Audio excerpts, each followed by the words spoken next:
Okay ji, chapter number 11 nuclear physics. Nuclear physics में हम ये पढ़ेंगे about of atomic nucleus.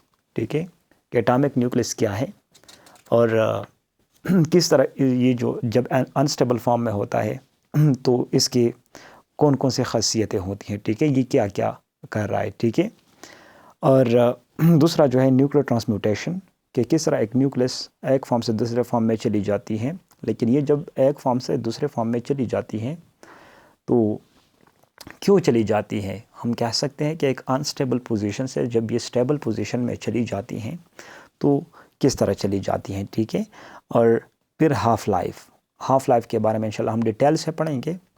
Half life जो है इसकी अहमियत क्या है, किस तरह हम इसके मदद से जो है रॉक्स की जो एज ट्रेस बैक कर सकते हैं, एक फॉसिल फ्यूल्स की जो एज बैक जो है इसको ट्रेस कर सकते हैं। ठीक है, सिमिलरली हाउ न्यूक्लियस ब्रेक्स।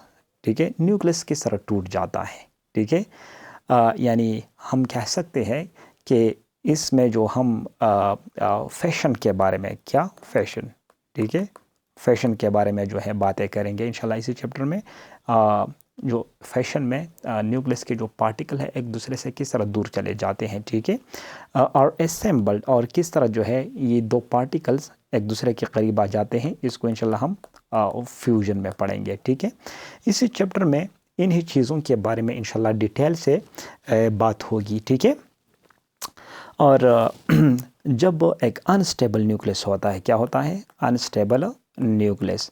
ठीक है, तो जब ये स्टेबिलिटी में चली जाती है तो इनसे किन रेज का एमिशन होता है और क्यों होता है। ठीक है, यानी इसी चैप्टर में हमारी जो डिस्कशन होगी वो न्यूक्लियस तक महदूद होगी। ठीक है, इधर पर हम इलेक्ट्रॉन्स के बारे में इतना डिस्कशन नहीं करेंगे, लेकिन इस टॉपिक को समझने के लिए हमें एटॉमिक स्ट्रक्चर के ऊपर जो है ज़रूर कुछ बातें करनी पड़ेगी। ठीक है, तो आते हैं नेक्स्ट जो हमारा लेसन है। ठीक है, एटम एंड एटॉमिक न्यूक्लियस। देखिए, सबसे पहले हम मैटर के बारे में अगर पढ़ें, देखिए मैटर क्या है। मैटर जो है anything which occupy space and having mass. ठीक है, इधर पर हर वही चीज़ जो जगह घेरती है और इसका कुछ वेट जो है होता है। ठीक है, हैविंग मास या वेट।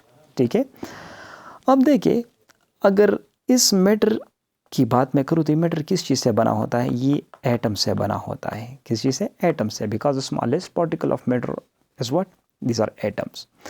अब अगर मैं एक एटम की बात करूँ, इसका मिसाल मैं ले लूँ, तो इस एटम के एन साइड जो कोर होता है इसको हम न्यूक्लियस कहते हैं, जो हाई पॉजिटिव चार्ज होता है, और इसके इर्द गिर्द जो है ये शेल्स होते हैं। क्या होते हैं, शेल्स। ठीक है, इसी शेल्स के ऊपर जो है इलेक्ट्रॉन रिवॉल्व होते हैं। ठीक है, यानी इसी शेल्स में जो है नेगेटिव चार्ज पार्टिकल यानी इलेक्ट्रॉन। ठीक है, इन इलेक्ट्रॉन पर कौन सा चार्ज होता है, नेगेटिव। और इस न्यूक्लियस के अंदर जो है, न्यूक्लियस के अंदर प्रोटॉन होता है और न्यूट्रॉन्स होते हैं। ठीक है, प्रोटॉन पर कौन सा, देखिए इलेक्ट्रॉन पर नेगेटिव चार्ज, तो ये शेल्स में घूमते हैं बाहर।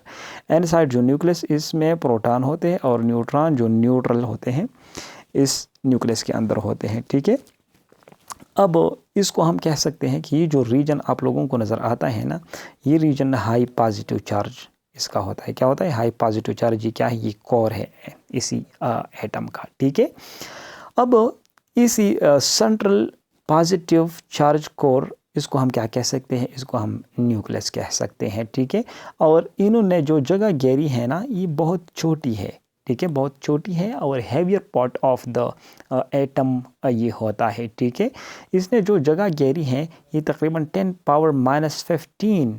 ठीक है, ये इसका वॉल्यूम होता है विद रिस्पेक्ट टू एटम। ठीक है, यानी बहुत बहुत छोटा, और ये किसी भी एटम से जो है 10,000 टाइम्स जो है ये स्मॉलर होता है। ठीक है, और ये जो है इसमें एक बात आप लोगों ने याद रखनी है कि इसके अंदर जस्ट प्रोटॉन्स और न्यूट्रॉन्स होते हैं न्यूक्लियस के अंदर, और जो इलेक्ट्रॉन्स होते हैं ना, ये इसी शेल्स के ऊपर जो है ये रिवॉल्व होते हैं। लेकिन इधर पर मैं एक नोट जो मैंने लिखा है, इधर पर मैंने क्या लिखा है कि hydrogen atom nucleus which is a single proton. देखिए, प्रोटॉन की बात अगर हम करें तो इसके अंदर जो है एक सिंगल प्रोटॉन होता है। ठीक है, इधर पर अगर मैं आप लोगों को कुछ ड्रा कर सकूं, ठीक है। तो अगर मैं इधर पर हाइड्रोजन एटम की स्ट्रक्चर जो है ड्रा करूं, ठीक है, for example this hydrogen atom. So इसमें जो है 1 प्रोटॉन होता है और 0 न्यूट्रॉन होता है, ठीक है, 0 न्यूट्रॉन होते हैं, ठीक है।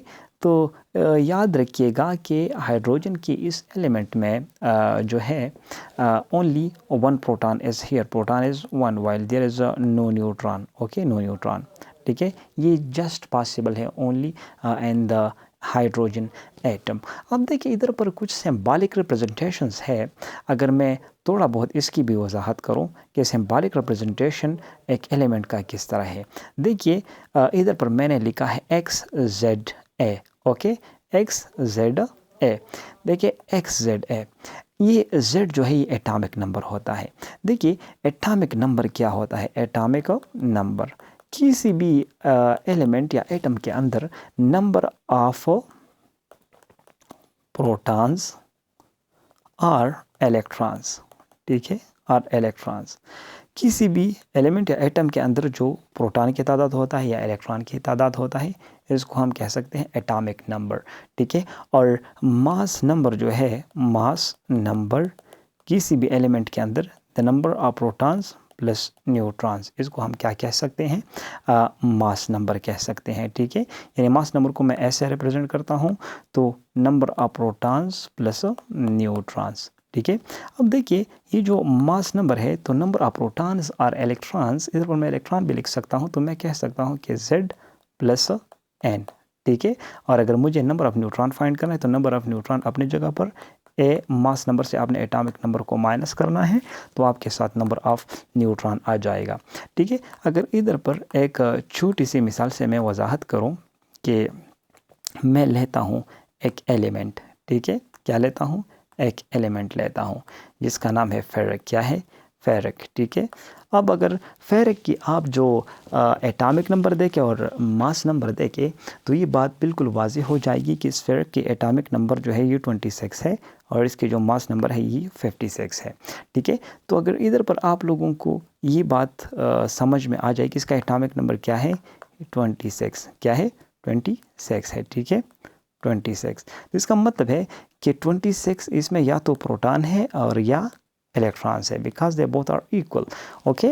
and whenever we are discussing about of the mass number, so mass number जो है इसका 56 है, एक ही जगह पर मैंने क्या लिखा है, 56। लेकिन अगर नंबर ऑफ न्यूट्रॉन्स हमने फाइंड करना है, तो फिर हमने जो है मास नंबर से एटॉमिक नंबर को माइनस करना पड़ेगा।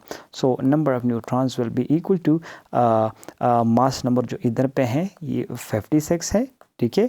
और जो एटॉमिक नंबर है, एटॉमिक नंबर इज़ 26, तो नंबर ऑफ न्यूट्रॉन्स इसमें कितने आएंगे, 6 से 6 तो 0 और 5 से 2 तो 3। तो इसमें जो नंबर ऑफ न्यूट्रॉन है इस फेरिक में ये क्या है, ये 30 है, ठीक है। तो आप पीरियोडिक टेबल को उठाए और इसी तरह के जो डिफरेंट एलिमेंट्स है, ठीक है, उसके ऊपर इसी तरह के फार्मूलास को अप्लाई करके आप लोगों ने इसको खुद सॉल्व करना है, ठीक है। यानी मास नंबर जो है this is number of protons plus neutrons, ठीक है। तो नंबर ऑफ प्रोटॉन्स और इलेक्ट्रॉन्स इसको मैं एटॉमिक नंबर कह सकता हूँ, नंबर ऑफ न्यूट्रॉन्स अपनी जगह पर और मास नंबर अपनी जगह पर। लेकिन अगर मुझे नंबर ऑफ न्यूट्रॉन्स फाइंड करना है, तो ए अपनी जगह पर और ये जी इक्वलिटी किस पर आएगा, तो माइनस में आएगा, ठीक है।